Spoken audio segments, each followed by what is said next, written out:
Hey guys, what's up? It's Alex or Nuznuz here, and today's video is going to be a similar video to one I've made before about PVM upgrades under a certain price. I've done one for under 100 mil, 50 mil, and 10 mil, which I'll link in the description, but this time they're going to be all about upgrades that are essentially free. You really won't have to pay much money at all for any of these upgrades. Some things you may require certain skills or untradeable items for, but mostly you really won't have to spend any money, and these are things that you can go out and you can grind for and really be a big help during PVM. Now, I did a video on free upgrades before, but this time we have 5 different upgrades because you guys like that video so much, so we're gonna get into it now. Make sure to leave a like down below and subscribe if you like these types of videos, and I'll be sure to make you more. Alright, so the first item that we're going to look at here is the Salve Amulet Enchanted. Now, the Salve Amulet Enchanted is the enchanted version of the Salve Amulet. It increases the wearer's damage and accuracy in all combat styles by 20% when attacking undead monsters. Now, you can get the base version of this for completing the Haunted Mines quest, and then the amulet can then be enchanted by doing the mini quest Lair of Tarn. I'll make sure to leave a link in the description to the Haunted Mines quest and the mini quest below so you can see how to do it, but basically this amulet is absolutely free if you've done the quest and the mini quest, and you can use it for a bunch of places to get big damage boosts during PVM. The most notable places that the Salve Amulet works and is incredibly good at is killing Terraket the Necromancer in the Shadow Reef. This is a must-have on your preset when you're doing the Shadow Reef, as it also works on a ton of the other undead monsters while you do Shadow Reef runs. It's also a must-have if you're killing revenants at all in the wilderness or going for the chaos title. Basically, if you don't have the Salve Amulet, you should really get it because it's very useful at a decent amount of places, and if you plan to do any Shadow Reef, it's great for a variety of Slayer creatures and also, like I said, the Shadow Reef, and like I said, it's absolutely free to get and super easy requirements as well. So next, moving on, we have the SkillCape Stand on Anachronia. Not the Slayer helmet itself, but the stand is absolutely free, and I'm sure most of you already have a Slayer helmet. Basically, the Slayer helmet stand is unlocked by doing the Anachronia base camp rebuilding. So to unlock the Slayer helmet stand, you need 90 Slayer and a tier 3 Slayer Lodge built. To build this Slayer Lodge, you'll need a bunch of the base camp supplies and also a dinosaur tooth, which is dropped rarely from Slayer creatures on Anachronia. Then you will unlock the Slayer Helmet Stand, which when your Slayer Helmet is placed on it, you'll get the damage and accuracy bonus of your Slayer Helmet as if you were wearing it, but you don't actually have to wear it at all. This means if you're on a Slayer task, you can get the bonus of your Slayer helmet while wearing something like a tier 90 helmet, which is absolutely amazing. This is great at a ton of different places, like if you got a Dragonkin task, you can get the Slayer helm bonus passively doing Karapek, or things like a Dragon task at the Dragonkin Laboratory,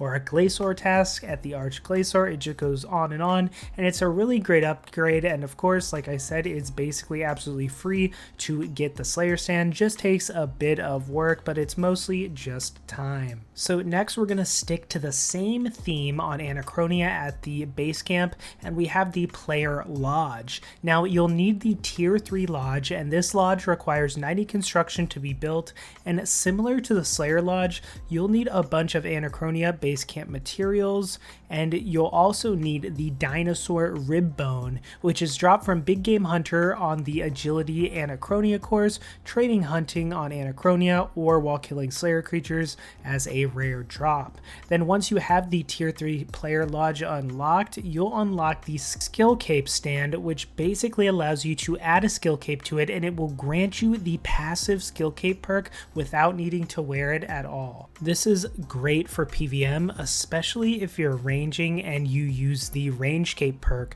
which increases the special effect chance of ranged ammunition by 20% of its current chance, which is absolutely a must-have if you're ranging with the criminal bolts. If not, you can use other perks that will benefit you, like the Slayer Invention perk or the Defense Cape for a free Sign of Life. There's tons of great options, and building the lodge just takes a bit of time, just like the Slayer Helmet Stand, and it's a very, very good passive effect to have while PVMing. Both these upgrades are really good. So after this, we have Dreadnips. Now, Dreadnips are earned as a reward on the Dominion Tower by achieving 450 kills and then spectating another player's match. So I'm going to leave a link below to the Dominion Tower and how to do it, because this isn't a Dominion Tower guide and it would make the video entirely too long if I tried to explain everything. But basically, when you do unlock these, you get 500 Dreadnips, and then you get 500 more for every 25 kills you achieved.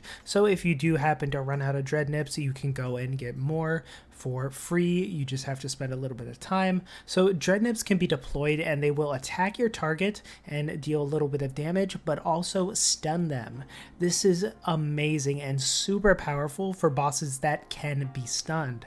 Most notably being a must-have when you're doing Telos at basically any enrage, as you can stun Telos on phase 5 and it makes the whole phase and learning process at Telos just way easier, as your Dreadnips can be constantly stunning Telos for you while they're up, and you can focus on other things. And then also these are useful at the Magister, as the Magister can be stunned as well, which makes Dreadnips just great to bring there, and the best thing about them is they are absolutely free. So finally, we have the Seers Headband 4, which is received from doing the Elite Seers Diary tasks. Now, doing these tasks have a bunch of different requirements, which you'll see here, such as quests and skill levels, but generally, they should not take you too long to complete once you have all the requirements out of the way.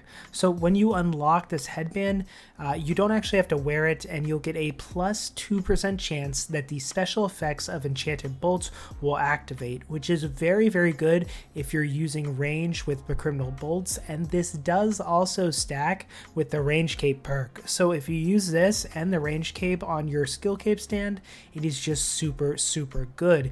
The other thing you'll get from doing these diaries is the healing effect on the Enhanced Excalibur will now heal double the amount of health, which is also a super good thing to bring along with you to PVM. So if you haven't completed the Seers Elite Diaries, they are a great way to get 2 small passive upgrades for absolutely free. So I also just want to say, to end this video, I will leave at the end of the video, it should pop up in the next 20 or 30 seconds, the video I did before, which was other free DPS upgrades for PVMing that are absolutely free, and a lot of these are super good, and if you have not seen that video, I highly recommend you go check that out, because a lot of the free DPS upgrades were things that people were like, whoa, I didn't even know that existed, and you gotta get these because they are super good. So I'll make sure to leave that at the end of the video. But yeah, I hope you guys enjoyed this type of video. You guys seem to love the gear upgrade videos, especially ones that are on the cheaper side,